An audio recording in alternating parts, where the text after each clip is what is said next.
총 인구도 줄고 그리고 생산 연령 인구는 더 빠르게 줄고 있으니까 당연히 GDP 실질 성장률에 있어서 그게 플러스가 아니라 마이너스로 갈 거라는 거죠. 너무 한국에 올인하지 마라. 두 번째, 너무 부동산에만 올인하지 마라. 이제 그렇게 말씀을 드리는 거고, 이것은 마치 1929년에 시작했던 세계 대공황과 유사한 형태로 지금 진행되고 있는 거다. 저는 그렇게 생각을 해요. 1920년대 그 당시에도 똑같은 이야기를 했어요. 세상이 바뀌었다 지금 완전히 2차 산업혁명으로. 근데 나중에 보니까 그게 버블이었던 거예요. 지금도 마찬가지다.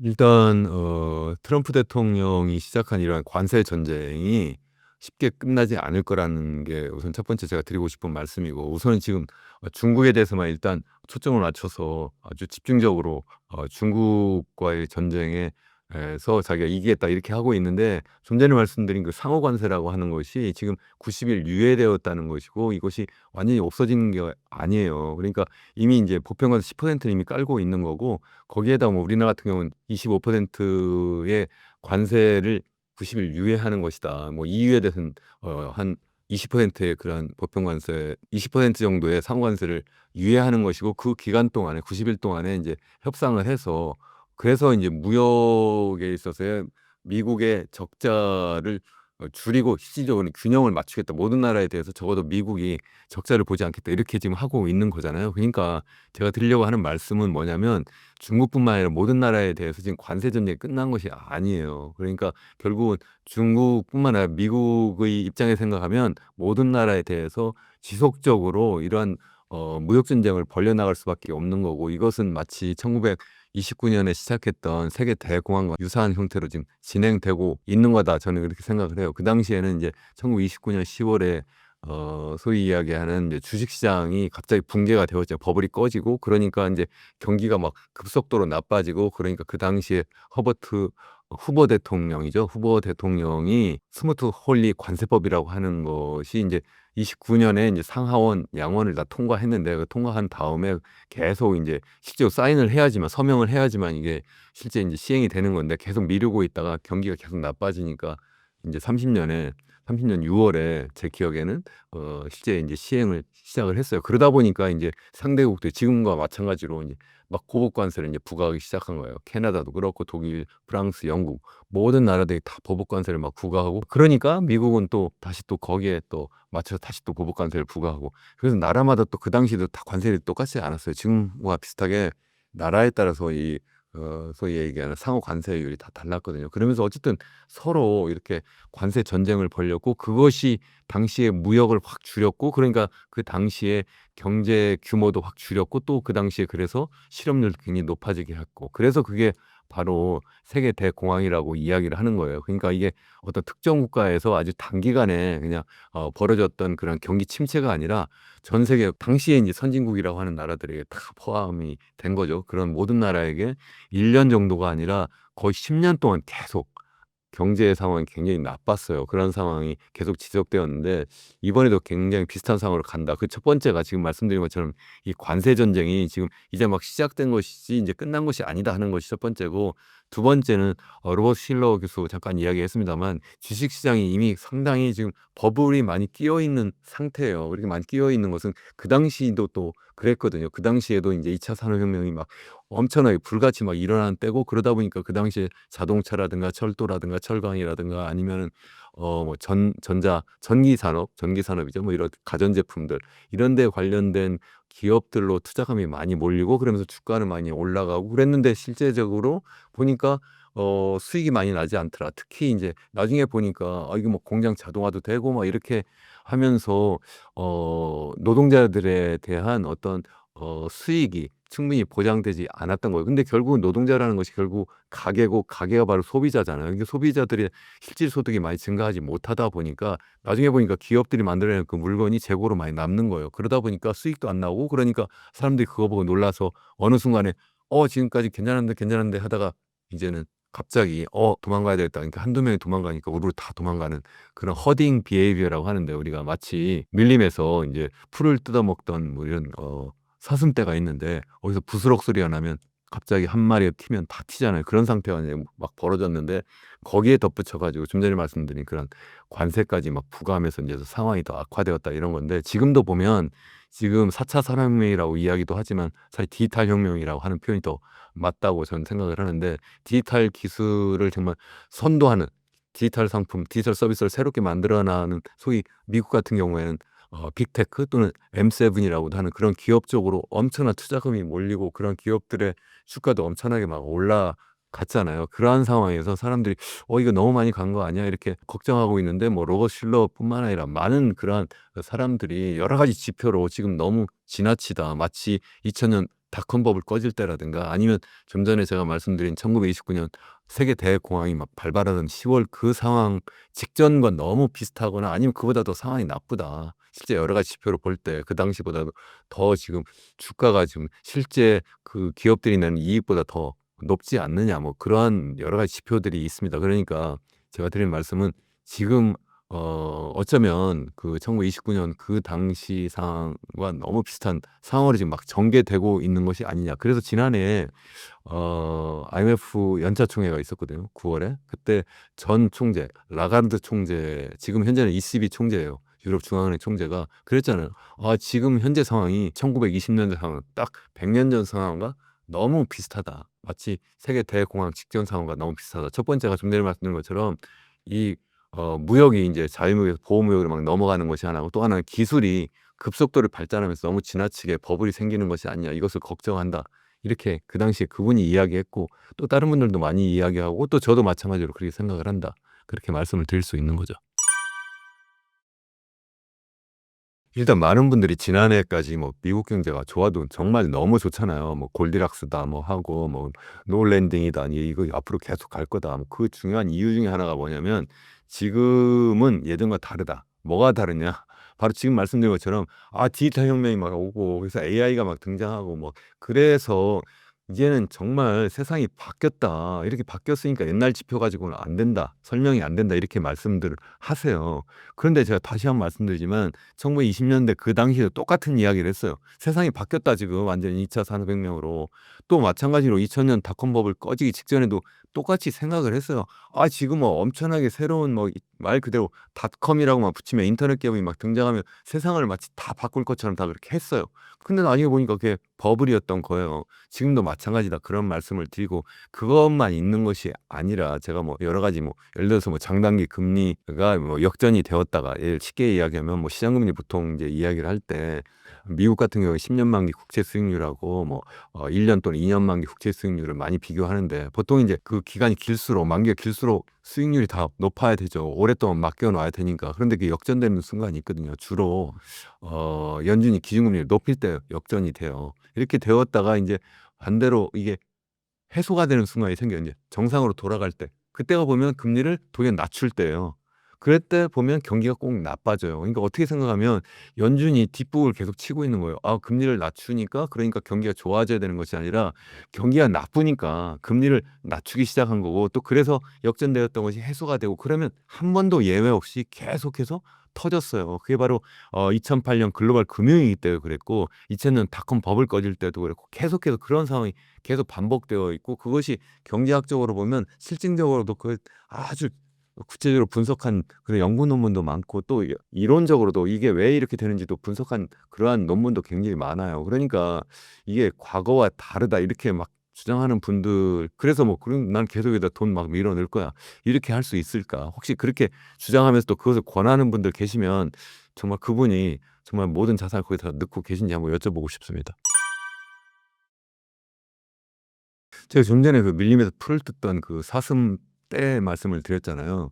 이 자산 시장 특히 주식이나 환율은 어 일반적으로 지금 어떤 상황이 외부적으로 어떤 충격이 있을 때 어떤 상황이 변화했을 때 그럼 새로운 어떤 균형점으로 옮겨가야 되잖아요. 그 균형점이라는 새로운 가격으로 올라가거나 떨어지거나 이렇게 해야 되는데 이게 그냥 그 적정한 그 균형 상황, 균형 가격으로 가지 않아요. 어떻게 가냐면 그보다 훨씬 더 높게 올라가거나 훨씬 낮게 떨어져요. 그걸 갖다 우리가 오버슈팅 한다고 그래요. 경제 이론이에요.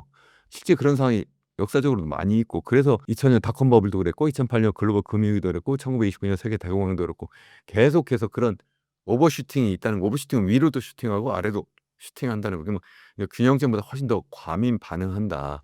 예를 들어서 지금 보면 트럼프 행정부가 이제 다시 이제 2기가 등장한 뒤로 이제 미국 주식시장을 보면 지난해와 달리 올해는 엄청나게 많이 빠졌잖아요. 그래서 뭐 한 20% 이상 막 최고치들이 빠졌는데 그 속을 보면 제일 많이 빠지는 것들이 바로 이런 매그니피선트 세븐, 이런 M7 기술주들, 소위 이야기하는 이 디지털 혁명을 막 주도하는 그런 AI라든가 아니면 양자 컴퓨팅이라든가 이런 것들을 주도하는 그런 기업들의 주가가 특별히 많이 올랐었는데 그것들이 또 많이 지금 빠졌잖아요. 그러다가 다시 또 뭐 트럼프 대통령이 그래 보편 관세를 일단 유지는 하지만 상호 관세는 당분간 90일 동안 뭐 유예한다니까 다시 또 막 엄청나게 폭등했어요. 그러니까 그게 무슨 얘기예요? 그렇게 폭락하거나 폭등하거나 이렇게 굉장히 오버슈팅을 한다는 거예요. 그러니까 거기에서 뭐 단타를 잘 치면 또 이익을 볼 수도 있겠지만 일반 투자자들은 저는 권하지는 않는데, 어쨌든 지금 제가 드리고자 하는 말씀은 사람들이 지금 상황이 뭐 언제 일단 가격이 좀 올라가는 것 같아요. 좋은 것 같긴 한데 항상 걱정을 하고 있는 거예요. 부스럭 소리만 나면 다 도망갈 준비를 하고 있기 때문에 투자하시는 분들도 그것을 좀 염두에 두고 투자하시는 게 좋지 않을까 저는 개인적으로 생각을 합니다. 일단 관세 폭탄은 뭐 갑작스러운 것은 아니고 이미 예고가 된 거잖아요. 트럼프 대통령이 지난해에 이제 선거 유세 기간 동안에 계속해서 관세를 가지고 미국의 그 불이익을 이번에 완전히 역전시키겠다. 그러니까 그래서 미국을 다시 한번 위대하게 만들겠다. Make America Great Again 하겠다. 뭐 이렇게 이야기를 했고, 그래서 모든 나라에 대해서 뭐 10%에서 20% 정도 보편 관세 또는 일반 관세를 부과하고, 또 플러스해서 뭐 중국에 대해서는 60% 부과하고 뭐 이렇게 했다가 최근에는 거기에 추가해서 상호 관세라고 해서 나라별로 어 미국과의 무역에서 불공정한 그러한 행위를 하거나, 또 실제 미국의 입장에서 볼 때 무역 적자를 너무 많이 보는 나라에 대해서는 관세를 굉장히 높이겠다 뭐 이렇게 했어요. 그래서 오늘 이렇게 녹화하기 바로 직전까지만 해도 바로 전날이죠. 미국이 전 세계에 대해서 차등적으로 상호 관세라고 하는 이름으로 이제 관세를 부과했죠. 그래서 대표적으로 큰 나라 중에는 뭐 베트남 같은 경우에 46% 관세를 부과하겠다. 또 우리나라는 25% 부과하겠다. 뭐 이런 식으로 하고, 또 중국에 대해서는 특별히 굉장히 많이 부과를 하겠다. 뭐 이렇게 하다가 나중에 중국이 뭐 그래? 그럼 우리도 보복 관세 부과하겠어. 뭐 이렇게 하다 보니까 이게 최근에 막 이제 업그레이드 막 된 것 같아요. 그래서 상호 관세까지 막 하다가 보니까 이게 최근에는 다시 또 아예 125%까지 이렇게 관세율을 막 올리는, 그래서 서로 지금 현재 상황은 일단 다른 나라에 대해서는 일단 상호 관세를 일단 90일간 유예를 했어요. 그러니까 한 3개월 정도 유예를 하고, 그리고 중국에 대해서만 계속해서 아주 서로 지금 뭐 치킨 게임 하는 것처럼 보복 관세를 막 계속 반복해서 지금 막 올려가고 있는 중이죠. 그래서 현재 중국에 대해서는 125%까지 현재 올린 상태입니다. 그러니까 다시 또 시진핑이 다시 또 그래? 그럼 우리도 또 맞받겠어. 이러면 다시 마치 포커 게임에서 너 100 내놨어? 그럼 난 100 받고 200. 또 그래? 너 200? 그러면 300. 뭐 이런 식으로 해서 지금 현재 상황이 마치 우리 포커 게임에서 결국은 누가 이길 거냐는 두 가지잖아요. 하나는 판돈이 많으냐, 또 하나는 누가 더 배짱이 좋으냐, 이 두 가지인데 이 두 가지가 거의 지금 두 나라에도 비슷하게 적용이 되는 것이 아닌가. 그래서 과연 어느 나라가 더 정말 뒤에 든든한 뒷배를 갖고 있을까, 판돈을 갖고 있을까, 또 그리고 과연 트럼프냐 아니 시진핑이냐 누가 더 과연 이런 뒷심이 센가, 배짱이 정말 셀 것이냐. 둘 다 나름대로 굉장히 보수 기질이 있고 나름대로 그 나라에서 지금 굉장히 기존의 그 어떤 권력자라든가 아니 지도자들에 비해서는 지금 굉장히 다른 그런 모습을 보이고 있잖아요. 그래서 둘이 서로 질 수 없는 그런 게임을 지금 하고 있는 상황이라 앞으로 이 두 나라 간의 이런 싸움이 쉽게 끝나지 않을 것 같다, 이렇게 생각을 합니다.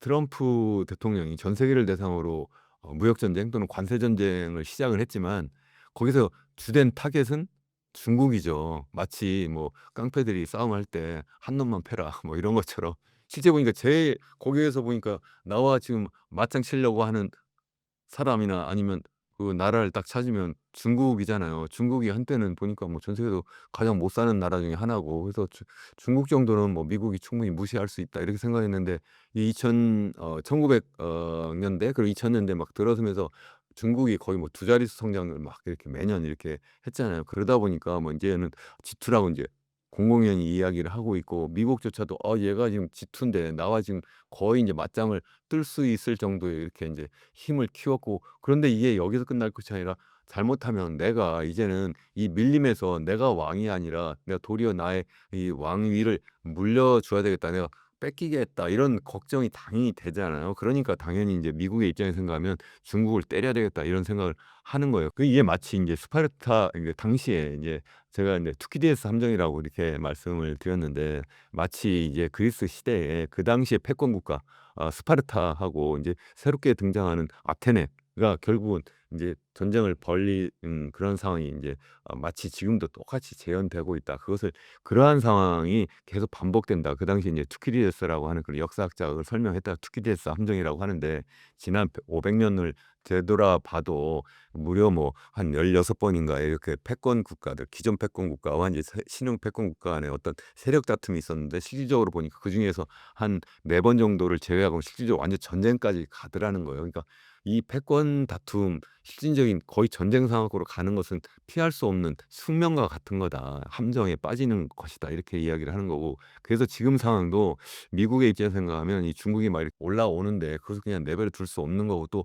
중국의 입장에서 생각하면 자기가 어쨌든 계속 이 성장하는데 쟤를 꺾지 않으면 또 안 되는 그런 또 숙명과 같은 그러한 일이 있잖아요. 그래서 둘이 맞붙을 수밖에 없는 상황이다. 그래서 지금 관세 전쟁도 지금 트럼프 대통령 입장에서 생각하면 전 세계를 대상으로 하지만 중국을 타겟으로 할 수밖에 없고, 또 실제 중국이 미국과의 무역에서 제일 많은 무역 흑자를 내고 있는 거예요. 그러니까 미국의 입장에서 생각하면, 트럼프의 입장에서 생각하면 중국을 꺾어야 되고, 또 중국이 미국으로부터 얻는 그런 무역 흑자를 줄이지 않으면 안 된다. 인제 그런 생각을 하게 되는 거죠. 그러니까 처음에는 전 세계를 대상으로 해서 뭐 이러한 보편 관세뿐만 아니라 인제 상호 관세를 부과하겠다 이렇게 인제 했다가, 인제 일단 어 다른 나라에 대해서는 상호 관세를 일단 90일 유예하겠다 이렇게 하고 있는 거예요. 제가 볼 때는 전략적으로 다 이렇게 나름대로 짜여진 시나리오가 아닌가 이렇게 생각을 합니다. 다시 한번 말씀드리면, 중국이 주 타겟이고 우리나라를 포함한 다른 나라도 완전히 그렇다고 해서 아니다는 것이 아니라 일단 유예된 것이고, 우리나라 같은 경우에 25% 상호 관세가 없어진 것이 아니라 그 정도만큼 우리가 무엇을 양보해야 된다. 그러니까 그 관세를 낮추기 위해서는 우리가 어떻게든 수출을, 미국에 대한 수출을 줄이거나 아니면 미국으로부터의 수입을 늘리는 방식으로 해서 이 무역 균형을 맞추지 않으면 관세율은 높아질 수밖에 없다는 거죠. 그래도 또 10% 그냥 남을 거다 인제 이렇게 생각을 해요. 그러니까 옛날보다 굉장히 상황이 어려울 수밖에 없다. 그래서 다시 인제 중국으로 다시 돌아가면 이 미중 간에는 그런 패권 경쟁을 계속 할 수밖에 없는 거고, 이것은 절대로 끝나지 않을 거다. 이게 적어도 제가 볼 때 10 년, 20 년, 30년 계속 갈 수밖에 없는 거고, 그렇다고 해서 어느 한 나라가 그럼 옛날처럼 완전히 그러면 전쟁을 통해서 아니면 또 다른 어떤 이유로 해서 완전히 그런 무릎을 꿇을 거냐, 그렇지는 또 않을 것 같아요. 그러면 뭐 승자도 없고 패자도 없는 그런 싸움이 계속 갈 거냐. 제가 볼 때는 그래도 저는 상대적으로 유리한 나라가 저는 미국이라고 생각해요. 왜냐하면 제가 앞에서 뭐 결국은 이게 포커 게임처럼 누가 자기가 갖고 있는 이 쩐이 많으냐 돈이 많으냐, 쩐의 전쟁이다. 또 하나는 뭐냐면 배짱의 전쟁. 이거 두 개잖아요. 근데 배짱은 뭐 둘 다 비슷하다고 치고 누가 더 쩐을 많이 갖고 있냐 이렇게 생각하면, 제가 볼 때는 중국보다는 미국이 아닌가. 뭐 여러 가지 이유가 있는데, 뭐 그중 뭐 대표적으로 뭐 이야기를 한다면, 일단 전쟁이 아니더라도 둘이 막 이렇게 패권 경쟁을 할 때 그럼 누가 더 부자냐 이렇게 해 놓고 보면 당연히 미국이 중국보다는 훨씬 더 부자다 이렇게 볼 수도 있는 거고, 또 실제 그 정말 중요한 자원이 어느 나라가 더 많이 갖고 있느냐 이렇게 보면, 예를 들어서 식량 자원이나 아니면 에너지 자원, 이거 먹지 않으면 안 되고 뭔가 기계를 돌리고 또 전쟁하려면 필요한 여러 가지 무기를 또 실제 운영하기 위해서 또 에너지가 필요한데, 그 두 가지 전 세계에서 가장 식량을 많이 생산하고 에너지를 많이 생산하는 나라가 또 미국이잖아요. 물론 중국이 갖고 있는 핵심 자원도 있어요. 뭐 히토리움 뭐 이런 것 뭐 수출 금지하겠다 뭐 이렇게 이야기하는데, 만약 그런 식으로 한다면 미국의 입장에서 그래 그럼 식량 그리고 에너지 이런 것도 중국으로 수출되는 것을 내가 막겠어. 그러니까 내가 꼭 수출하는 것뿐만 아니라 사실은 뭐 식량 제가 이야기했습니다만 전 세계 곡물 메이저는 다 미국 기업들이에요. 다 그렇게 해서 다 컨트롤할 수 있기 때문에 제가 볼 때는 중국이 그런 식으로 자원 가지고 싸우면서 이기기는 쉽지 않을 것 같다. 저는 이제 그런 생각도 하는 거고 그 위에도 뭐 제가 말씀이 뭐 굉장히 길어집니다만 여러 가지 이유가 있는데 제가 볼 때는 미국이 훨씬 더 유리하지 않을까 그렇게 생각합니다. 정말 제가 생각할 때는 우리나라가 절대 위기 주식회사 대한민국이에요. 그러니까 주식회사 대한민국이라는 것이 우리나라 경제가 현재 정말 절대 위기 상황으로 빠져들고 있다. 그래서 정말 어쩌면 헤어날 수도 없는 상황까지 가지 않을까. 이것은 1997년 외환위기라든가 아니면 뭐 1990년 이후에 뭐 잃어버린 30년의 길을 갔던 일본보다 상황이 훨씬 더 나쁘다 저는 생각을 해요. 위기 이야기를 하니까 제가 위기가 무슨 뜻인지 좀 말씀을 드리려고 해요. 사람들이 막 용어를 혼용해서 쓰거든요. 보통 우리가 이제 경기를 볼 때 이제 단기 사이클을 이제 본다 이렇게 하는데 이제 호경기, 불경기가 왔다 갔다 하잖아요. 그래서 호경기에서 불경기로 막 이렇게 가면 우리가 경기가 둔화된다 이렇게 이야기를 해요. 영어로 슬로우 다운 한다 뭐 이렇게 이야기를 해요. 그래서 요즘에 뭐 미국 경제가 뭐 서서히 인제 둔화되는 모습이다. 뭐 우리나라도 둔화된다 이렇게 이야기했는데 제가 볼 때는 이미 둔화되는 단계를 이미 지났고요. 그다음 단계가 뭐냐면 경기가 인제 침체되는 단계예요. 그 리세션 한다 리세션. 리세션하는 단계 침체되는 단계로 인제 가고 있는 거고 우리나라도 침체 단계로 이미 들어갔다 이렇게 보는 거고 그보다 더 상황이 나쁘면 우리가 뭐라고 하냐면 불황이다 불황. 아니 불황으로 정말 더 심각하다 인제 그렇게 하고 인제 영어로는 디프레션 이렇게 얘기를 하는데요. 더 심각하면 뭐냐 그게 인제 대불황이죠. 그 대불황을 우리나라 말로 대공황이라고 번역해서 쓰고 있어요. 그게 바로 그레이트 디프레션이고 그게 1930년 10년 동안 계속됐던 그 세계 대공황인 거예요. 그래서 그게 우리나라에게도 다시 또 반복되고 또 전 세계적으로 반복될 수 있다 이렇게 보는 건데 거기에는 위기라는 이야기가 없잖아요. 그러면 위기는 뭐냐 하면 위기는 그런 어떤 비즈니스 사이클 상에서의 그런 움직임이 아니라 그것과 상관없이 어떤 외부적 충격이 딱 왔어요. 그러면 갑자기 막 푹 쓰러지는 거 있잖아요. 예를 들어서 뭐 1990년 외환위기 이게 우리나라에서 무슨 비즈니스 사이클 상으로 그런 것이 아니라 물론 내부적으로 뭐 과잉 투자한 것도 있어요. 뭐 문어발식 투자했다 뭐 이런 이야기도 많이 인제 했었는데 그런 때에 인제 동남아에서 시작됐던 외환위기가 우리나라까지 막 전염이 된 거예요. 전이가 되면서 우리나라에 투자했던 단기 자금이 해외 단기 자금이 막 우르르 빠져나가면서 그걸 갚지 못하면서 우리나라가 이제 외환이 고갈되고 그래서 우리가 어쩔 수 없이 미국과 뭐 IMF에게 우리가 긴급 구제 금융을 신청하면서 벌어진 일이거든요. 그러니까 그게 외환위기, IMF 위기다 이렇게 이야기하는데 그 위기는 말 그대로 아주 단기적인 위기예요. 그래서 그냥 푹 한번 쓰러졌어요. 그래서 98년 마이너스 4.8% 역성장을 했고 그다음에 10% 이상 플러스 성장으로 그냥 올라갔어요. 그런 위기는 어쩌면 지나고 나니까 별거 아닌 거예요 어쩌면. 그다음에 생각할 수 있는 건 2008년 글로벌 금융위기죠. 그래서 2009년에 인제 우리나라도 거의 0% 까지 이렇게 거의 경기가 급강하했어요. 그래서 그걸 갖다가 우리나라뿐만 아니라 전 세계에 그런 상황이 벌어지니까 인제 글로벌 금융위기다 이렇게 이야기하는데 그다음에 또 우리나라 그냥 V자 반등했어요. 그다음에 생각할 수 있는 것이 2020년 코로나 위기죠. 그것도 전 세계적으로 또 우리나라도 또 마이너스 0.7% 역성장했다가 플러스 금방 또 튀어 올랐잖아요. 또 이런 것은 그래서 외부적인 어떤 충격 때문에 벌어진 거기 때문에 쉽게 또 반등할 수도 있고 또 그 위기들이 현재 우리나라 입장에서 생각하면 우리나라가 한참 젊고 건강했을 때예요.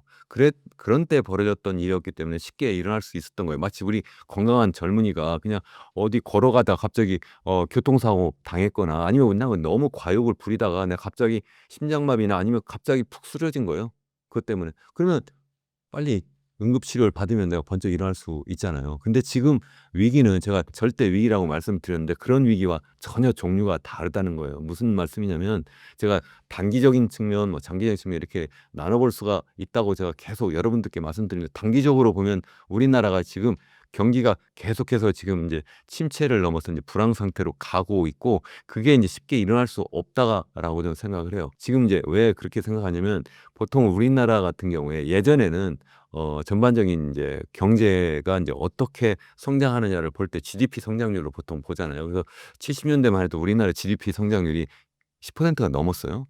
14% 까지 된 적도 있어요.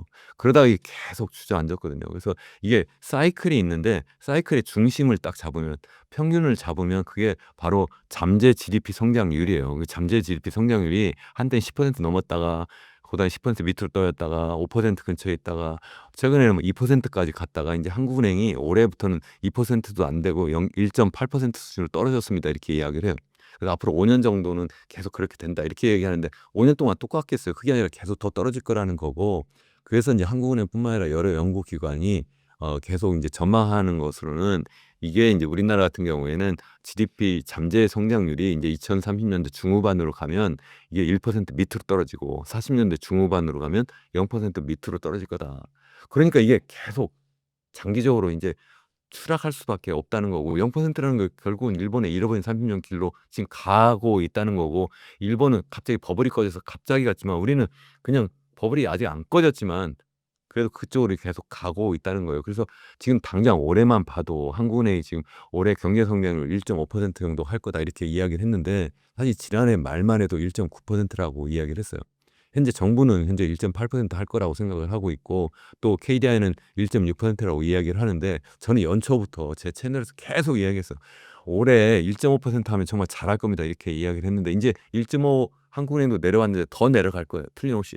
전 세계 지금 많은 IB들이, 연구기관들이 한국을 보면서 '아 더 떨어지겠네.' 그래서 일부에서는 1% 밑으로 지금 낮춰 잡은 데도 있어요. 저도 1%까지 지금 낮춰 잡아야 된다 지금 생각을 하고 있어요. 1.5가 맥스다 이렇게 생각했는데, 제가 볼 땐 1.5 맥스가 아니라 1% 근처에서 지금 결국은 성장률이 규결되지 않을까 이렇게 지금 굉장히 보고 있는데, 그것이 그러면 내년에 다시 튀어오를 거냐는 거예요. 그게 아니라는 거예요. 다시 또 내년엔 또 내년대로 또 계속 나쁠 거다. 후년은 후년대로 계속 나쁠 거다는 거죠. 그러니까 제가 다시 한번 말씀드리면, 장기적으로 계속 추락하고 있는데 그나마 단기적으로 봐도 그 추락하고 있는 장기적인 잠재 GDP 성장률보다도 못한 상황이다. 생각해 보세요. 2023 년에 1.4% 성장했죠. 더 낮죠?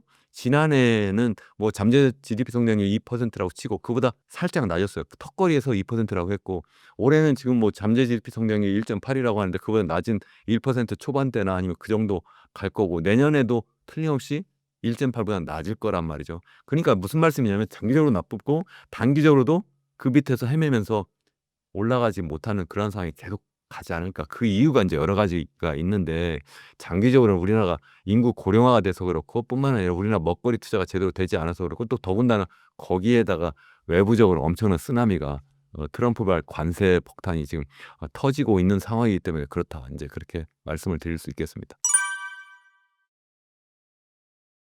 지금 성장 말씀 계속 하시잖아요. 다른 분들 성장하시고, 이 성장하는데 성장이 뭔지 잘 모르는 분들도 많이 계세요.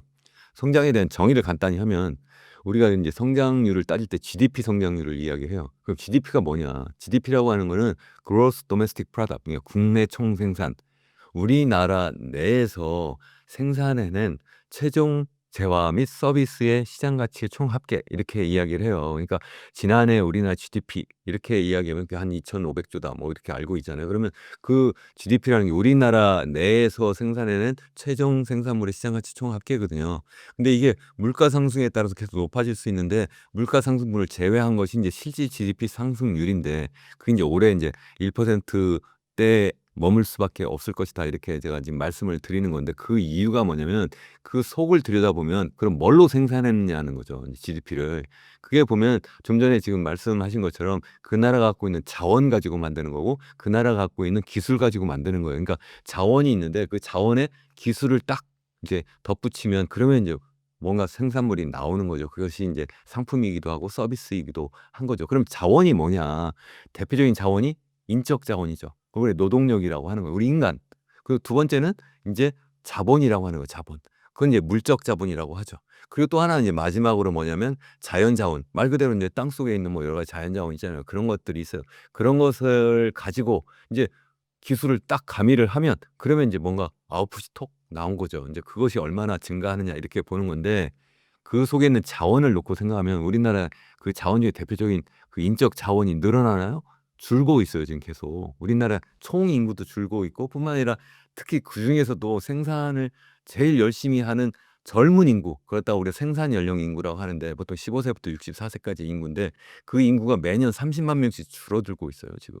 총 인구도 12만 명씩 줄고 있고, 그게 더 규모가 더 빠른 속도로 늘어나고 있어요. 그러니까 결국은 이 총 인구도 줄고 그리고 생산 연령 인구는 더 빠르게 줄고 있으니까 당연히 GDP 실질 성장률에 있어서 이게 플러스가 아니라 마이너스로 갈 거라는 거죠. 기여도가 예전에 걔가 제일 많이 우리나라를 급속히 성장하는 주요된 원인이었어요. 그래서 우리나라가 인구 보너스를 누리고 있다 이렇게 이야기를 해서 한때 우리나라가 한강의 기적, 뭐 경제 기적 이런 이야기를 많이 했잖아요. 그렇게 빨리 성장할 수 있었던 이유는 우리가 젊은 인구가 굉장히 빠르게 증가해서 그렇다 하는 건데 그것이 이제 반대 현상으로 가고 있다는 거예요. 그 이유는 뭐 저출산 때문에 그런데 그건 나중에 더 한번 말씀을 드리기로 하고 자 이렇게 될 때 그러면 어떻게 해야 되겠어요? 당연히 출산율 높이는 것도 있는데 그건 좀 이따 말씀드린다고 했고 또 한 가지 방법은 뭐냐면 투자라도 열심히 해야 될 거 아닙니까? 투자.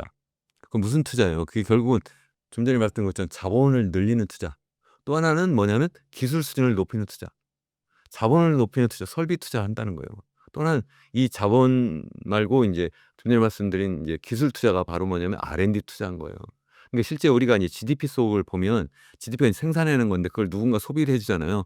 이게 가계가 우리 같은 일반인들이 소비하는 걸 갖다 소비 수요라고 그래요. 우리나라 같은 경우 그것이 한 50% 정도 차지해요. 그리고 미국 같으면 70% 정도 차지하고 그 나머지 중에서 인제 투자, 이 투자 수요가 한 30% 남짓이에요. 한 31%에 2% 정도 되거든요. 그 속을 보면 세 가지가 있어요. 하나는 건설 투자, 하나는 설비 투자, 하나는 기술 투자, R&D 투자가 있는 거죠. 이 세 가지가 있는데 그 건설 투자가 우리나라 같은 경우에 거의 절반이에요. 그 나머지가 인제 설비 투자고 기술 투자인데 우리나라는 너무나 이 건설 투자로 많이 가 있다는 거예요. 그 건설 투자 속을 보면 이제 그것이 인제 집 짓는 거, 아파트 짓는 게 있고 또 하나는 인제 도로 건설하거나 아니면 항만 건설하거나 공항 건설하는 건데 물론 다 필요하죠. 집도 필요하고 뭐 건설하는 그 도로 항만 뭐 이런 것도 필요하긴 한데 제가 볼 때 도로 항만은 이미 다 할 만큼 다 하지 않았나 싶어요. 제가 생각할 때는 물론 아직 앞으로도 일부 더 하고 보수도 하고 이렇게 해야 되겠고 그리고 또 인제 아파트 뭐 이런 집 짓는 것도 지방 같은 경우는 이미 가구 수입에서 다 100% 다 넘었어요. 그러니까 인제 고만해도 되는 거예요. 서울도 뭐 "부족하다." 이렇게 이야기를 하는데 최근에 자꾸 도리어 인제 주택 보급률이 떨어진다고 이야기를 해요. 그럼 집이 갑자기 없어졌나요? 아니에요. 그냥 정부 정책에 의해서 이 집이 없는 사람, 무주택자에 대해서 우선적으로 집을 분양한다고 하니까 분가한 거예요. 가구 수를 나눈 거예요. 그래서 1인 가구도 많이 늘어나는 거잖아요. 그러니까 자꾸 마치 정말 집이 줄어드는 것처럼 보이는데 사실은 그게 아니다. 그러니까 지금 너무나 많은 투자 재원이 다 그쪽으로 몰리고 있으니까 그러니까 결국은 어떻게 되느냐? 이 건설 투자로 너무 몰리니까 설비 투자나 R&D 투자가 안 되고 그러니까 미래 먹거리 투자가 안 되니까 그래서 GDP 성장률이 높아질 수가 없다는 것을 제가 말씀을 드리는 거예요. 그걸 다른 식으로 표현을 한다면 우리 가계가 결국 투자를 하는 거잖아요. 그러니까 소득을 만들어 냈어요, 내가. 그러니까 내가 갖고 있는 그 노동력을 가지고 내가 인제 노동소득도 벌어 들이고 또 내가 갖고 있는 투자 자원 가지고 그거 주식 투자도 하고 뭐 다른 부동산 투자도 해서 내가 거기서 벌어들인 소득 가지고 그거 가지고 또 다시 또 재투자도 하고 소비도 하고 이렇게 하는 건데 제가 드리려고 하는 말씀은 그 투자라고 하는 것이 사람들이 다 부동산 투자로 가고 주식 투자로 안 하니까 그러니까 주식 가격은 오르지 않고 집값은 계속 뛰고 그러니까 결국 무슨 말씀이냐면 주식 가격이 안 오르니까 이 기업들이 새롭게 뭔가 설비 투자하고 새롭게 R&D 투자하려니까 투자 재원이 없는 거예요. 스타트업도 당연히 상장해 가지고 거기서 뭔가 이 자본금을 끌어모아 가지고 그거 가지고 미래 먹거리 하는 그런 설비 투자, 기술 투자를 해야 되는데 그게 안 된다는 거예요. 미국 같으면 어떻게 해요? 주식 가격이 계속 올라가잖아요. 그게 무슨 얘기예요? 기업들이 그 투자 재원을 쉽게 구할 수 있어서 미래 먹거리 투자를 할 수 있다. 이게 상황이 전혀 다른 식으로 현재 진행된다는 거예요. 제가 미국 이야기를 했습니다만 바로 그렇기 때문에 미국은 전 세계에서 GDP 규모로 보면 전 세계 GDP 한 25% 정도 차지해요. 우리나라 1.7% 밖에 차지하지 않아요. 그러니까 우리나라보다 미국은 GDP가 무려 1.5배, 15배로 커요. 뿐만 아니라 1 인당 GDP로 보면 이제 GDP를 인구로 나누면 1 인당 GDP가 되잖아요. 그럼 미국 같은 경우에 8만 불이 넘고 우리는 이제 3만 5천 불이 넘었잖아요. 그러니까 우리나라보다 한 거의 2배 반 가까이 큰 거예요. 그리 큰 나라 다시 말씀드리면 경제 규모는 무려 15배 크고 소득 수준은 우리나라보다 거의 2.5배 가까이 높은 나라가 이 GDP 성장률이 실질 GDP 성장률이 70년대 이후에 거의 2.5%에서 벗어나지 않았어요. 그러니까 이게 이렇게 경기 사이클은 있는데 평균적으로 2.5에 2.6% 수준을 계속 유지하고 있어요. 우리나라는 70년대만 해도 거의 10%가 넘고 15% 가까이 됐어요. 이게 계속 추락해서 1% 밑으로 떨어졌다. 제가 이렇게 말씀드렸잖아요. 그러니까 우리는 계속 추락하는데 미국은 계속 그 상태를 계속 유지하니까 누가 이상한 거예요? 미국이 이상한가요? 우리나라가 이상하죠. 일본은 그렇게 이야기해요. "아 선진국은 다 그렇게 된다." 아 미국은 왜 안 그러냐는 거예요. 그분들이 보는 선진국은 일본이에요. 그리고 또 그분들이 보는 선진국은 EU 같은 나라예요. 우리가 그런 나라 따라가야 되겠느냐는 거예요. 왜 미국은 안 보고 왜 싱가포르는 안 봐요 그러면? 그런 나라들은 계속 우리나라보다 훨씬 더 잘 살고 경제 규모도 큰데, 물론 싱가포르는 소득세는 우리보다 훨씬 높지만 경제 규모는 물론 조그맣지만 어쨌든 그런 나라들이 다 잘 나가는데 우리나라는 계속해서 추락하는데 그게 정상이냐는 거죠. 정상이 아니다. 그래서 절대 위기다. 이거 상황을 우리가 정말 깨닫고 고치지 않으면 안 된다. 이제 그런 말씀을 드리는 거예요. 일단 지금 우리나라 현 상황이 이제 일본의 그 버블이 꺼지기 직전, 그러니까 1980년대 말 상황과 비슷한 점이 굉장히 많기는 해요. 이제 그중에 하나가 인제 그 당시에 이제 저금리 상황에서 막 왜냐하면 말이 좀 길어질 수 있는데 1980 년 이제 플라자 협정하면서 갑자기 엔화 가치가 막 인제 2 배로 막 튀어 올랐거든요, 달러에 비해서. 그러니까 기업들이 뭐 기업 활동을 못 하게 되고, 그러니까 해외로 막 빠져나가고, 그러니까 일본 정부나 아니면 일본 은행이 경기를 살리겠다고 해서 돈을 엄청나게 막 풀어요. 이 풀고 금리는 막 낮아지고 하니까 기업이나 개인이나 할 거 없이 그 싼 돈으로 결국 뭐 했냐면 다 부동산 투자하고 주식 투자하고 막 이렇게 한 거예요. 그러면서 주식 투자는 좀 그런 대로 좀 바람직한 면이 있는데, 부동산 투자가 너무 많이 돼 가지고 한때는 일본 동경만 팔아도 미국을 전체를 사고도 남는다 뭐 이런 이야기도 하고 막 이렇게 하는 적이었는데, 그러면서 너무나 막 그게 가격이 올라가고 또 가계부채도 그 당시 기준으로 하면 GDP 대비 한 68% 정도 수준이었어요. 그게 굉장히 높은 수준이었어요, 그 당시 기준으로는. 지금은 우리나라는 100%가 넘는 상황이라 그보다 훨씬 더 나쁜데, 어쨌든 그러한 상황에서 인제 갑자기 인제 금리가 좀 올라가는 상황이 돼 버리고, 그러니까 푹 터져 버리고 그러면서 헤어나지 못했는데, 헤어나지 못한 중요한 이유 중에 하나가 뭐냐면 일본이 그 당시에 전 세계에서 가장 늙은 나라였어요. 그렇기 때문에 인제 헤어나지 못한 중요한 이유인데, 인제 우리나라를 다시 한번 생각을 해 보면 우리나라는 그 당시에 일본보다 더 버블이 지금 많이 끼어 있는 상태고 더 늙은 나라예요. 그러니까 그 당시에 이제 가계부채가 지금 뭐 68%라고 했는데 우리나라는 지난해 한 6 월까지만 해도 100%가 넘었어요, GDP 대비로. 근데 한국은행이 인제 추계 방법을 살짝 바꿨어요. 그러니까 GDP 기준 연도로 바꾸고, 그러면서 이게 90% 초반으로 바뀌었다 이렇게 발표를 현재 하고 있어요. 그러니까 실제 가계부채 총량이 줄어들었다기보다는 추계하는 방법이 달라졌다 이렇게 말씀을 드리고, 어쨌든 100% 초반이든 90% 초반이든 이것이 OECD 국가 기준으로 하면 한 네 번째로 높은 수준이다 이렇게 보통 이야기를 하는데, 이 정도면 굉장히 높은 수준이다. 보통 인제 여러 연구 결과를 보면 한국은행도 최근에 그런 연구도 했었는데, GDP 대비 80% 이상이면 이것이 경기를 살려주는 것이 아니라 경기를 살리는 것이 아니라 도리어 부담이 된다. 제가 아까도 잠깐 말씀드렸습니다만 너무 가계부채를 많이 해 가지고 부동산 쪽에 돈이 막 몰려 있으면 투자 재원이 정말 필요한 쪽으로 못 가잖아요. 그러니까 그것이 문제다 인제. 그것도 있고, 또 이 너무 부채가 많다 보니까 사람들이 그거 가지고 소비를 할 수 있는 여력도 없잖아요.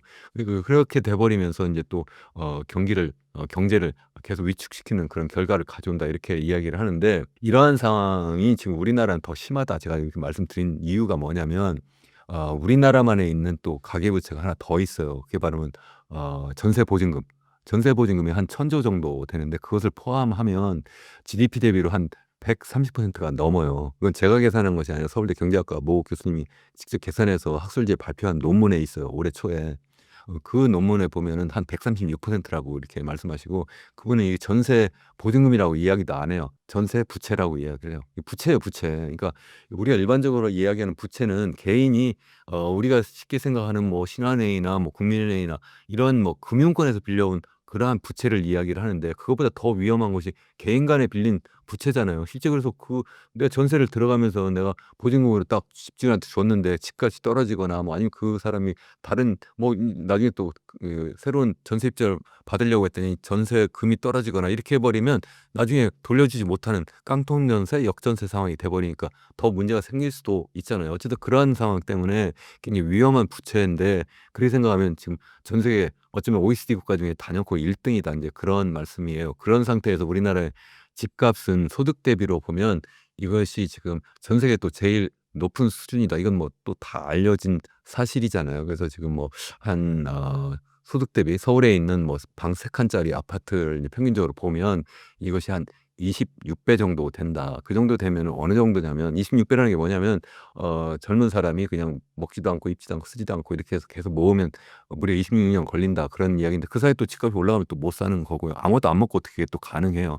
어 뉴욕 같은 데는 그게 한 13배 정도 되거든요. 이게 절반 값이에요. 그러니까 보통 일반적으로 우린 서울하고 뭐 뉴욕하고 집값이 뭐 비슷한데 뭐 그 정도 갈 수도 있지." 이렇게 말씀하시는 분도 계신데 거기는 소득 수준이 우리보다 2배 이상 높으니까 당연히 우리나라의 집값이 더 비싼 거예요, 소득 대비로. 이렇게 그러니까 제가 드리는 말씀은 집값이 너무 소득 대비 높고 그것이 높게 유지가 될 수 있고 계속 높아질 수밖에 없었던 중요한 이유가 뭐냐면 계속 빚을 끌어다가 그래 가지고 집을 산 거예요. 그러니까 미래 소득을 끌어다가 집을 산 거예요. 그래서 가계부채가 또 그렇게 GDP 대비로 높아진 거예요. 그렇다면 그 원인이 뭐냐? 왜 이렇게 됐느냐? 사람들이 왜 자꾸 빚을 내서 집을 샀냐?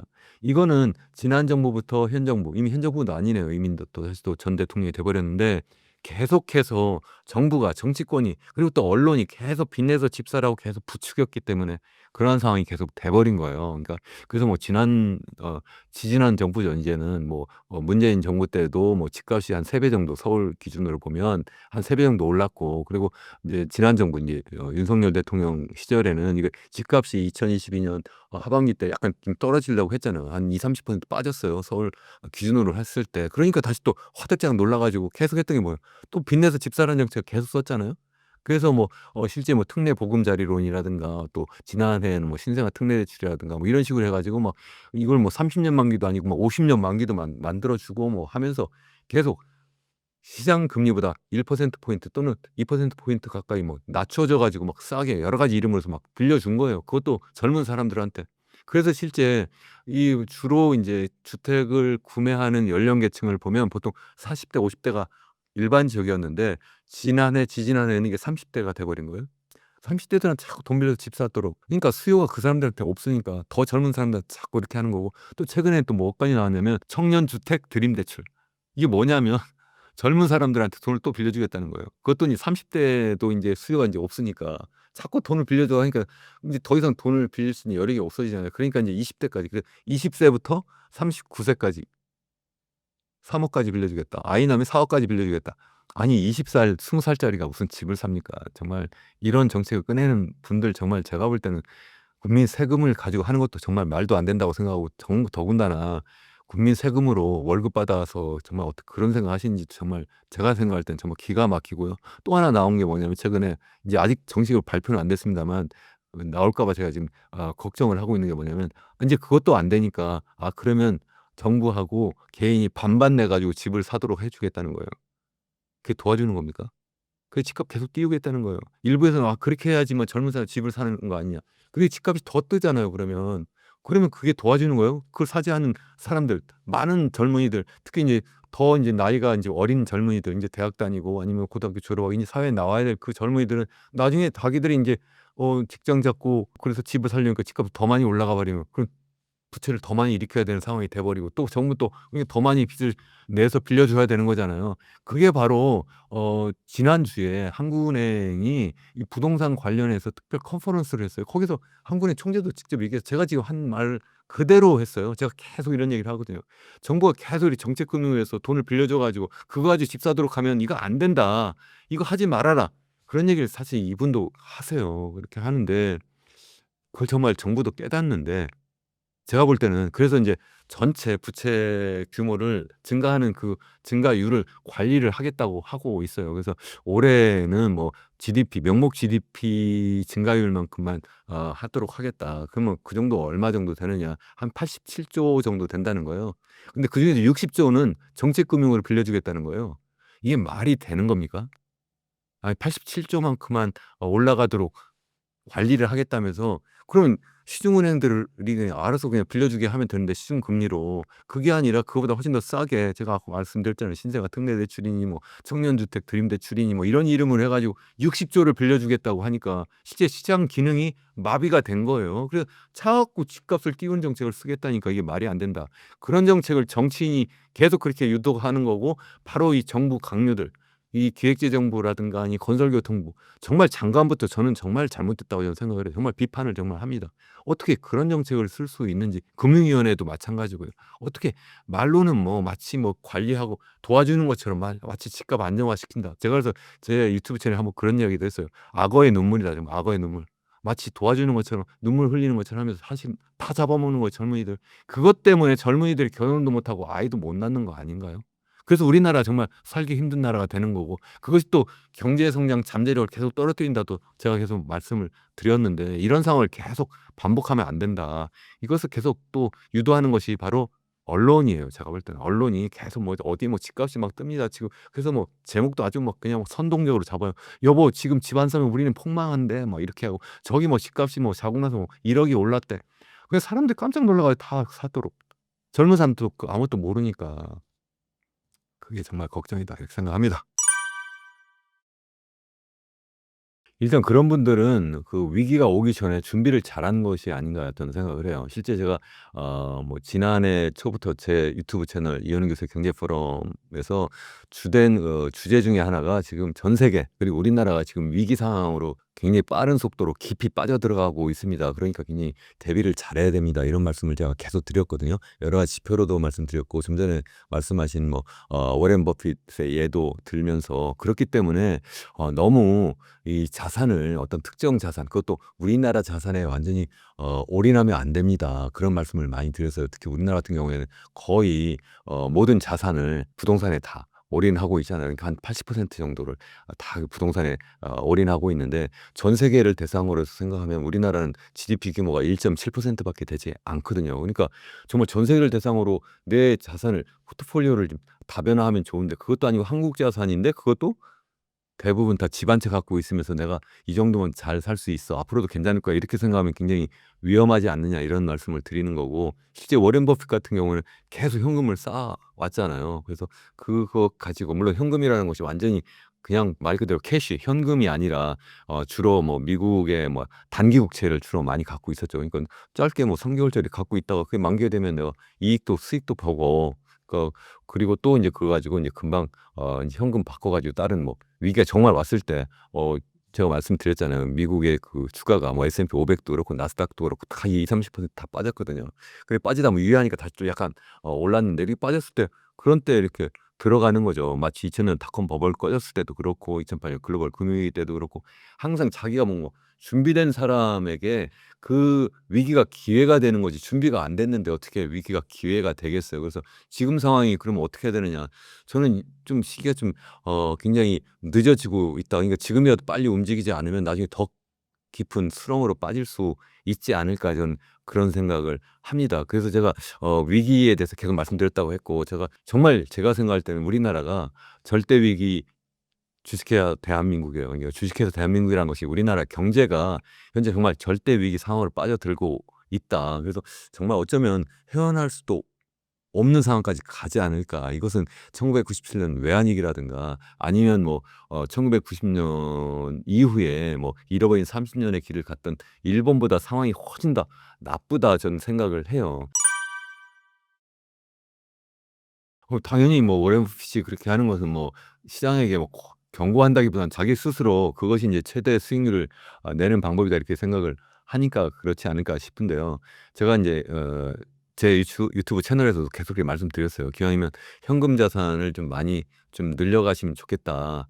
단계적으로 모든 걸 다 팔으라는 뜻은 아니에요." 그러니까 제가 인제 드리는 말씀은 첫 번째 "너무 한국에 올인하지 마라." 두 번째 "너무 부동산에만 올인하지 마라." 인제 그렇게 말씀을 드리는 거고 그리고 또 인제 "미래를 보는 투자를 좀 해라." 인제 그런 말씀을 많이 드려요. 이게 무슨 말씀이냐면 너무 인제 우리나라만 투자를 하게 되면 전 세계에 정말 다양한 국가들이 있고 거기에 엄청난 투자 기회가 있는데 우리나라의 GDP는 1.7% 밖에 안 되는데 나머지 그러면 98% 이상의 투자 기회를 다 놓치는 거잖아요. 물론 우리나라 사람이고 또 우리나라에서 살고 있기 때문에 정부의 비대칭성도 있으니까 당연히 우리나라를 더 잘 아니까 우리나라에 어쩌면 더 투자 비중은 더 많이 가져가야 된다고 생각을 해요. 저는 그래도 한 50% 정도면 적당하지 않을까 이렇게 생각을 해요. 미국은 안 그런데 미국 사람들 대부분 다 미국 주식 하잖아.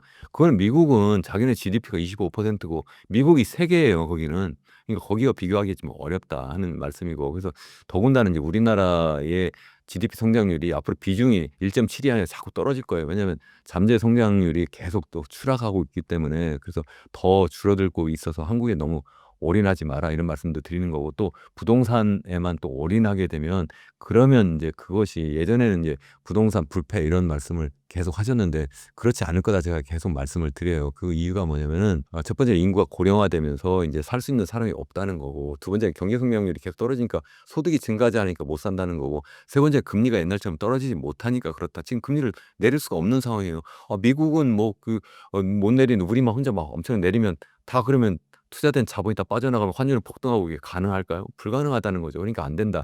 그리고 유일하게 집값을 띄우는 것은 결국은 제가 앞서 말씀드린 것처럼 정부가 계속 빚내서 집 사도록 계속 유도하는 정책밖에 없는 거예요. 근데 그것이 계속 가능하겠냐는 거예요.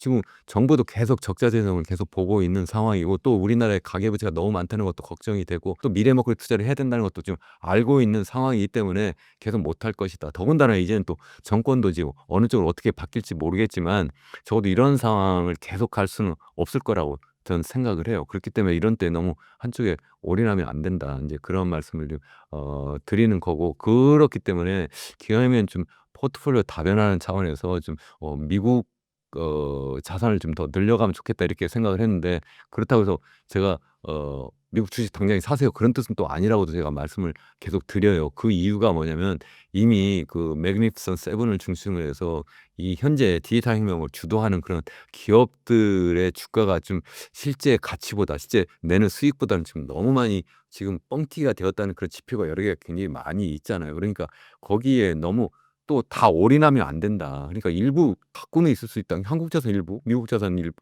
또 일부는 또 다른 중국이나 뭐 다른 동남아 자산도 갖고 있을 수는 있죠. 다만 이것을 포트폴리오를 좀 다변화하는 것이 좋겠다는 거고, 또 그중에 일정 부분은 좀 현금으로도 갖고 있으면 좋지 않을까 저는 그렇게 생각하는데, 그 현금이 한국 현금은 아니고 환율은 달러 대비로 보면 계속 올라가요. 그 얘기는 우리나라 원화 가치는 계속 추락하기 때문에 그 원화를 계속 그냥 현금으로 갖고 있기는 굉장히 좀 위험하지 않을까 이렇게 생각을 해요. 그래서 워렌 버핏 같이 이렇게 좀 현금을 많이 보유하는 것, 현금이라는 것은 그분은 이제 단기 채권을 많이 갖고 있는 건데, 그런 것이 이제 지금같이 이렇게 위기가 실제 막 닥칠 때 좋은 투자 기회가 되지 않을까. 다시 말씀드리면 위기는 위험과 기회가 있다고 하는데 오직 준비된 사람에게 기회가 되는 것이지, 그렇지 않은 사람은 정말 위험한 상황이고, 근데 그 위험한 상황에서 내가 정말 잘못하면 이제 완전 죽는 상황까지 가기 때문에 지금도 저는 완전히 늦지는 않았다고 생각을 해요. 지금이라도 저는 일정 부분 이렇게 현금화하는 것이, 달러 자산을 좀 보유하는 것이 좋지 않을까. 또 플러스해서 요즘에는 뭐 금이라든가 아니면 뭐 디지털 화폐, 뭐 비트코인 이런 것들 있잖아요. 그것도 저는 일정 부분 이렇게 좀 분산해서 갖고 있는 것이 좀 좋지 않을까, 저는 그렇게 생각을 하고 있습니다. 그 약간 좀 정치적인 측면, 뭐 군사적인 측면을 다 좀 고려한 다음에 경제적으로 과연 어떻게 파급효과가 나타나고, 그래서 우리 어떻게 대응해야 될까, 뭐 이렇게 좀 종합적으로 좀 분석해야 되는데, 정치 군사적인 측면은 어디로 어떻게 튈지 잘 모르잖아요. 그렇기 때문에 이 단기 투자자들이 뭐 나름대로 뭐 베팅하는 그런 측면에서 뭐 할 수는 있으되, 전 장기적인 측면에서 투자자들이 뭐 적립식 투자를 저는 하는 것을 더 권하는 편인데, 거기에 잘못 들어갔다가 좀 크게 망하는 수도 있지 않을까 이렇게 생각을 합니다. 다만 트럼프 대통령이 이렇게 관세 폭탄을 팍 던질 때, 이제 미국이 이제 중국에 대해서 이제 특히 관세를 확 높였잖아요. 이렇게 높였을 때 그런 때 사람들이 과민 반응한다, 오버슈팅한다 이런 말씀을 제가 드리기도 했잖아요. 그러니까 그러한 상황이 막 나타날 때, 어쩌면 막 갑자기 막 가격이 막 폭등한다고 할 때, 그런 때 단기적으로 어 얼른 팔고, 또 너무 막 확 폭락한다고 할 때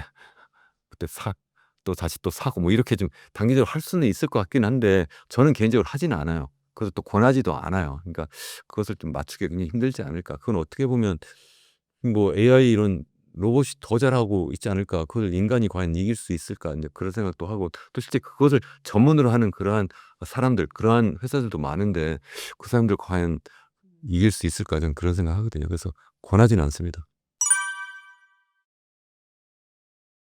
일단 저는 이제 장기 투자를 권하는 편이고, 저도 또 장기 투자를 하는 편이에요. 또 뿐만 아니라 좀 '포트폴리오 좀 다변화하는 그런 투자를 하는 것이 좋겠다.' 이렇게 생각을 하거든요. 그래서 장기 투자한다면 어느 정도가 장기냐. 뭐 누구는 뭐 "우리는 모두 다 죽는다. 그러니까 장기 기다리다가는 뭐 그냥 우리가 죽고 마니까 그 말도 안 된다." 이렇게 뭐 케인즈도 이야기했다. 뭐 이렇게 이야기를 하는데 그래도 지금 저는 너무 단기 투자를 하면 제가 투자자로서 행복하지 않을 뿐만 아니라 잘못하면 괜히 불행한 그러한 결과를 가져올 수도 있다고 생각을 해요. 그래서 기왕이면 현재 지금 뭐 미국이나 뭐 아니면 중국이나 뭐 이런 나라들 보면 장기적으로는 어쨌든 그래도 계속 올라갈 거라고 생각을 해요. 다만 우리나라는 좀 제가 굉장히 좀 비관적으로 보는 여러 가지 이유가 있어요. 전 세계에서 가장 빠른 인구 고령화부터 시작해서 너무 지나치게 계속 부동산에만 올인되어 있고 그러니까 지금 준비가 안 돼 가지고 계속 0%로 추락하니까 마치 1990년대 시작했던 일본의 잃어버린 30년 그 길을 가는 것 같아서 저는 한국에 투자를 하라고 권하고 싶지 않아요. 일부에서는 뭐 올해 뭐 한국 주식이 뭐 뜰 거다 뭐 이런 말씀을 하시는 분도 연초에 있더라고요. 잠깐 올랐잖아요. 이거 오르니까 지난해 뭐 한국 주식만 제일 전 세계에서 이렇게 꼬라박고 뭐 미국부터 전 세계 다른 주식들 다 올랐으니까 올해는 한국 차례다 이런 말씀을 하시는 분도 계시길래 제가 "야 무슨 전문가가 저렇게 이야기를 하냐. 아니 지난해 떨어졌으니까 올해 우리나라 오릅니까? 지금 계속 GDP 성장률이 계속 추락하고 있는데 말이 안 된다." 제가 그렇게 말씀을 여러 영상에서도 드린 바가 있는데 그런 식으로 하면 안 된다 투자를. 장기적으로 어떻게 추세가 되느냐가 굉장히 중요한데 제가 생각할 때는 우리 인류가 지금 거대한 변혁을 하고 있다고 생각해요. 그게 네 가지 뉴 노멀이라고 말씀을 드리는데 첫 번째가 우리 인류가 원시 수렵사에서 농업 사회를 거쳐서 산업 사회를 거치고 그다음에 디지털 사회로 완전히 전환하고 있어요. 지금 깊이 지금 들어가고 있는 상황이에요. 그래서 거기에 올라타야 된다. 그다음에 이제 노인 사회가 되고 양극화 사회가 되고 이제 기후 위기 상황으로 가는데 디지털 사회만 가지고 일단 말씀을 드리면 디지털 사회로 간다는 것은 여러 가지 시스템이 다 바뀌는 거예요. 거기에서 새로운 먹거리도 나오는 거예요. 쉽게 이야기하면 돈만 하더라도 이게 원시 수렵사에서 농업사회 되면서 인제 금화라든가 은화라든가 이런 상품화폐가 인제 처음 등장한 거예요. 그전에 물물 교환을 했잖아요. 그러다 인제 산업사회가 되니까 인제 금을 인제 기본으로 하지만 점점 더 뭘로 바뀌었냐면 법정화폐, 명목화폐로 바뀌다가 인제 완전히 인제 금은 인제 전혀 상관없이 인제 미국 달러라든가 뭐 파운드화라든가 유로화라든가 한국 원화라든가 이렇게 그냥 정부에서 "중앙은행이 이건 돈이야." 이렇게 얘기하니까 돈이라고 믿고 그냥 쓰고 있는 거잖아요. 근데 그게 계속 되겠느냐는 거예요. 시대가 바뀌면서 돈도 바뀌었는데 그러면 이제 디지털 사회가 되니까 '디지털 화폐가 등장할 수밖에 없다.' 저는 그렇게 생각을 해요. 그러니까 제가 자산 중에 이 비트코인이 굉장히 중요한 일부라고 생각하니까 제가 이제 장황하게 말씀을 드렸는데 그러면 그 속에 디지털 화폐가 뭐가 있겠냐 이렇게 보면 하나는 정부가 발행하는 디지털 화폐가 있고 하나는 개인이 발행하는 디지털 화폐가 있잖아요. 정부가 발행하는 것은 이제 범정부의 인제 중앙은행도 들어가니까 그 중앙은행이 발행하는 그런 암호화폐가 바로 CBDC잖아요. 센트럴 뱅크 디지털 커런시인데 이건 뭐 중국 같은 사회주의 국가한테는 너무 잘 맞죠. 왜냐하면 그거를 발행하고 나면 너무 통제하기가 좋으니까 쟤들이 얼마나 돈을 어디에 어떻게 쓰는지 다 관리가 되니까 너무 좋은데 이것은 뭐 미국 트럼프 대통령이 이야기하잖아요. "이건 그렇기 때문에 우리는 쓰면 안 된다." 아예 금지시켜 버렸어요. 이거 개발하는 것 자체를. 우리나라는 지금 한군에서 지금 개발해서 지금 그것을 실제 인제 시용하는 전 단계에서 실제 지금 테스트를 하고 있는 그런 단계에 있기는 한데 그러니까 제가 볼 때는 우리나라나 아니면 미국 같은 나라는 그것은 불가능하다. 그러니까 결국은 인제 민간 개인이 만든 그 어떤 암호화폐 크립토 커런시로 가야 되는데 그중에 과연 뭐가 과연 대표 주자겠느냐. 당연히 비트코인이 아닐까. 제일 먼저 나와서도 있지만 일단 발행 물량이 딱 정해져 있잖아요. 2,100만 개. 이게 딱 정해져 있기 때문에 현재 뭐 2,000만 개 정도 채굴되었다 이렇게 우리가 지금 알고 있는데 다른 거 뭐 이더리움이라든가 솔라나 이런 것들은 다 누가 발행했는지도 알고 또 걔들이 계속 늘려나갈 수도 있는데 내가 그걸 믿고 내 자산을 거기다 갖다가 맡겨 놓을 수가 없잖아요. 그러니까 좀 비트코인은 우리가 보통 통화하면 네 가지 기능이 있어요. 첫 번째가 이제 교환의 매개 수단. 그러니까 실제 이게 예전에 뭐 금 가지고 매개 수단을 썼죠. 그러니까 물물 교환할 때는 내가 이걸 갖고 있는데 책하고 바꾸려면 서로 원하는 사람을 찾아야 되잖아요. 그거 쉽지 않은 거잖아요. 그러니까 중간에 매개 수단이 금이었고 은이었고 이랬다가 그다음에 인제 그것을 거쳐서 인제 달러라든가 파운드라든가 뭐 아니면 원화 같은 이런 것이 사용되어 왔는데 이제는 거의 그것을 지금 사용 안 하잖아요 우리도. 이미 다 카드 갖고 다니고 그것도 아니고 다 그냥 스마트폰 가지고 쉽게 하고 뭐 직접 뭐 누르거나 뭐 이런 식으로 다 해서 쉽게 돈을 보내고 받고 결제 다 하니까 거의 이제 디지털 화폐화 되긴 했는데 그 근본은 아직도 그냥 지폐라든가 동전이 있긴 하잖아요. 그것마저도 인제 없어지는 단계로 갈 거다 저는 그렇게 생각을 하고 그러니까 매개 수단이 된다. 실제 보면 뭐 비트코인이 실제 뭐 ATM 같은 데서 실제 뭐 쉽게 거래할 수도 있고 실제 그거 가지고 결제할 수 있는 여러 가지 방법이 있고 실제 또 그렇게 미국 같은 데서 하고 있잖아요. 그러니까 이미 그 안에 매개 수단도 되고 또 그렇게 하니까 이게 하나에 얼마 이렇게 회계 단위로도 쓰여지고 또 뿐만 아니라 이거 가지고 사람들이 가치의 저장도 할 수 있다. 3 개의 기능이 있어요. 4 가지가 아니라 세 번째가 인제 가치의 저장 수단인데 일부에서는 비트코인이 너무 가치가 막 왔다 갔다 하잖아요. 그러니까 이 가치의 저장 수단으로서 불안하다. 안 된다.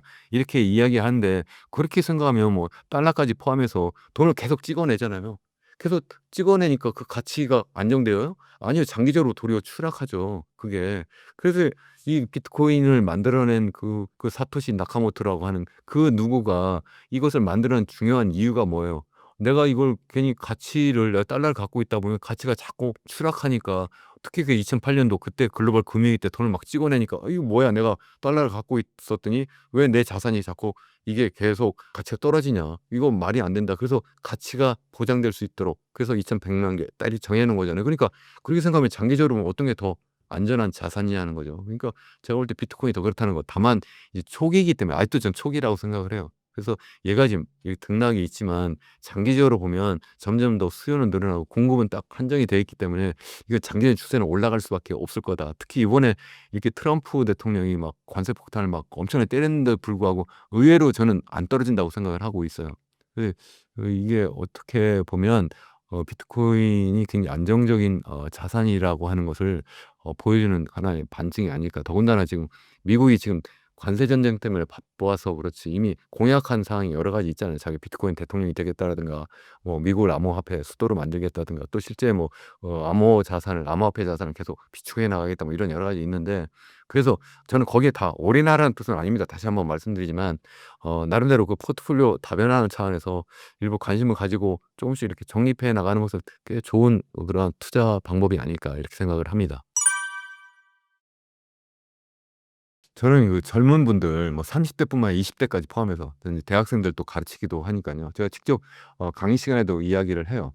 "앞으로는 여러분들이 예전 산업사회에서 먹고 사는 방식으로 살 수가 없다." 이렇게 이야기를 해요. 그게 무슨 얘기냐면 상업사회에서는 우리가 말 그대로 월급장이로 노동자로서 살 수 있었어요. 실제 저만 해도 그냥 대학 졸업하고 그냥 어 어떤 기업에 요즘 얘기하면 삼성이나 뭐 현대나 뭐 이런 데 취직하면 평생 직장으로 내가 살 수가 있었어요. 그거 가지고 내 중산층으로 살 수가 있었고 뭐 농업사회에서는 뭐 내 농민으로 그냥 살 수가 있었던 건데 이게 디지털 사회로 완전히 전환이 돼 버리니까 내가 예전처럼 그렇게 뭐 노동자로서 살 수 없을 거라고 생각해요. 그 이유가 뭐냐면 일단 이제 디지털 사회가 되면서 이제 AI 로봇이라고 하는 것이 등장하면서 인간의 노동력을 육체적 노동력뿐만 아니라 정신적, 지적 노동력까지도 인제 대체해 버리는 그러한 상황으로 지금 막 가고 있잖아요. 그러니까 우리 일자리가 없어질 거라고 저는 생각을 해요. 일부에서는 말도 안 된다." 뭐 산업사회에서도 산업혁명하고 나서도 뭐 일자리가 없어진다고 해서 뭐 노동자들이 뭐 기계 파괴 운동, 러다이트 운동도 하고 막 이렇게 막 데모 막 했었는데 "결국 일자리 늘어났지 않았느냐." 이렇게 이야기하는 분도 계세요. 생각해 보세요. 그 일자리가 정말 늘어났어요? 제조업에서 늘어났어요? 안 늘어났죠. 다 서비스업으로 갔어요. 그래도 부족하니까 일하는 날짜와 시간을 다 줄였어요, 예전에 비해서. 그래서 그만큼 이만큼 지금 하고 있는 건데 이제는 AI 로봇은 우리 인간의 육체 노동뿐만 아니라 정신 노동까지 다 대체해 버리는 상황이 돼 버리는 거예요. 그러면 서비스 분야가 바로 뭐예요? 우리의 육체 노동보다는 정신 노동하는 그러한 분야잖아요. 내가 지금 뭐 강의한다든가 아니면 뭐 의사라든가 이게 다 육체 노동이 아니라 정신 노동이잖아요. 이런 것들 다 AI가 더 잘할 수 있는 그러한 시대가 지금 되고 있는 거예요. 그러면 '우리 일자리가 없어질 거다.' 그러면 결국 어떻게 되겠느냐. 결국 우리는 이런 노동 가지고 먹고 살지 못하고 누군가 우리를 도와주는 방식으로 살 수밖에 없다. 그게 바로 기본소득이에요. 그래서 기본소득은 저 혼자 이야기하는 것이 아니라 실제 보면 빅테크를 주도하는 그러한 빌 게이츠 같은 사람이 주도해서 이야기를 하는 거예요. 빌 게이츠가 계속 앞으로는 일자리가 줄어들 거고 그래서 또 사람들은 기본소득을 받고 살아야 된다. 그리고 그거 가지고 난 행복할 거냐는 거예요.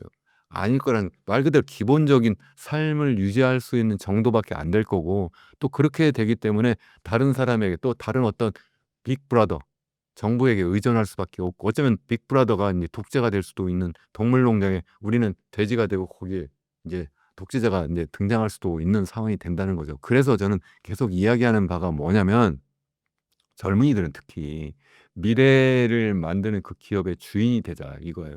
주인이 되는 방법 하나는 내가 직접 그런 기업을 만들거나 뭐 엔비디아를 만들면 되죠. 물론 쉽지 않죠. 그러면 어떻게 하면 되느냐? 그런 기업에 취직을 하거나 이것도 쉽지 않죠. 그러면 어떻게 하면 되느냐? 그런 기업의 주인이 되자. 이게 제 이야기예요. 어떻게 하면 되느냐? 그 주식을 사면 되는 거예요. 그럼 그중에 어떤 기업 주식을 사야 돼요? 잘 모르죠. 연구하고 공부해서 찾아내는 것도 굉장히 좋아요. 그것도 못하겠다 하면 ETF를 사면 돼요. 실제 그 관련한 그러한 뭐 여러 가지 뭐 ETF가 많아도 뭐 엄청나게 많아요. 그런 ETF를 기왕이면 적립식으로 계속 사 모으면 그게 나중에 자기한테는 큰 자산이 돼 가지고 그야말로 내가 디지털 사회의 진정한 자본가가 돼 가지고 그거 가지고 내가 큰 부를 일구면서 적어도 정부가 주는 그런 기본소득은 그거 가지고는 나 그냥 용돈만 해도 되지 않을까 이렇게 생각이 되는 거고 아까 비트코인도 마찬가지라는 거예요 저는. 그것도 그냥 조금씩 적립해서 모아 나가면 좋지 않을까. 그게 대학생들도 기회면 저는 계속 이야기를 하거든요. 이번 학기에 이제 거시경제학을 가르치고 있는데 "조금씩 투자를 해라." 우선 개설을 해 가지고 그래서 "조금씩 모아가라." 뭐 10만 원씩이라도 모아가면 그게 습관이 돼 가지고 계속 가니까 "단기 투자를 하지 마라. 장기적으로 적립식으로 이렇게 해라." 지금 미국이 어쩌면 단기적으로 보면 엄청나게 더 추락할 수 있어요. 제가 세계 대공황이 올 수도 이렇게 말씀을 드렸잖아요. 그러니까 그래서 더 추락을 할 수도 있어요. 그러니까 겁먹어서 안 사는 게 아니라 그러니까 더 계속 조금씩 모아 나가면 그래서 더 떨어질 수도 있지만 결국에 오를 거기 때문에 그러면 나중에 계속 저점에서 산 것이 되니까 또 좋지도 않을까 이렇게 또 생각을 합니다. 그래서 저는 제가 장황하게 말씀을 드리는데 미래에 정말 내가 진정한 독립을 경제적 독립을 하기 위해서는 지금부터 젊었을 때 어떤 뭐 집 하나에 이렇게 올인하지 말고 포트폴리오를 기왕이면 다변화하면서 또 적립식으로 장기적으로 이렇게 좀 투자를 좀 해 나가면 좋지 않을까 이렇게 생각합니다. 네. 오늘 제가 여러 가지 많이 말씀을 드렸는데 너무 시간이 짧아서 다 말씀을 못 드려서 굉장히 아쉬워요. 그래서 기왕이면 제가 최근에 출판한 절대 위기 주식회사 대한민국 이런 책도 좀 읽어 봐 주시면 좋지 않을까 이렇게 생각합니다. 이 책에서는 제가 우리나라 이야기뿐만 아니라 좀 전에 말씀드린 대로 전 세계 인류가 우리 호모 사피엔스 인류가 지금 거대한 변혁을 하고 있다. 뭐 디지털 사회로 전환하거나 노인 사회로 가고 양극화 사회로 가고 그리고 기후 이런 문제 그래서 우리가 어떻게 정말 살아남을 수 있는지 그런 이야기도 하고 또 제가 미국과 뭐 중국 그리고 미국발 관세 전쟁 그래서 세계 대공황 뭐 이런 상황이 어떻게 전개되고 있는지 그래서 앞으로 어떻게 될 것인지 그래서 어떻게 살아남을 것인지 또 그래서 우리나라가 지금 현재 계속해서 지금 장기 경제 성장률이 계속 지금 추락하고 있다고 말씀드렸는데 이게 왜 그런지 그래서 앞으로 얼마 더 추락할 것인지 그래서 앞으로 우리가 어떻게 살아남아야 될 것인지 이것을 개인적인 측면에서 또 기업적인 측면에서 또 국가적인 측면에서 어떻게 해야 될 것인지 정말 제가 잘 적어 써 놨거든요. 정말 이거 저는 정말 누구보다도 정치인들이 좀 읽어 봤으면 좋겠고 정부 정말 정책 책임자들이 좀 읽어 봤으면 좋겠고 언론들이 좀 이러한 것을 좀 내용을 좀 파악을 하고 또 우리 개인도 정말 여기서 폭망하면 안 되니까 살아남기 위해서라도 꼭 읽어 보시면 좋겠다 이런 생각을 정말 합니다. 정말 여러분들 제가 호소드립니다. 여러분 정말 제 영상 그리고 또 제 말씀 봐 주시고 또 들어봐 주셔서 정말 감사합니다. 감사합니다.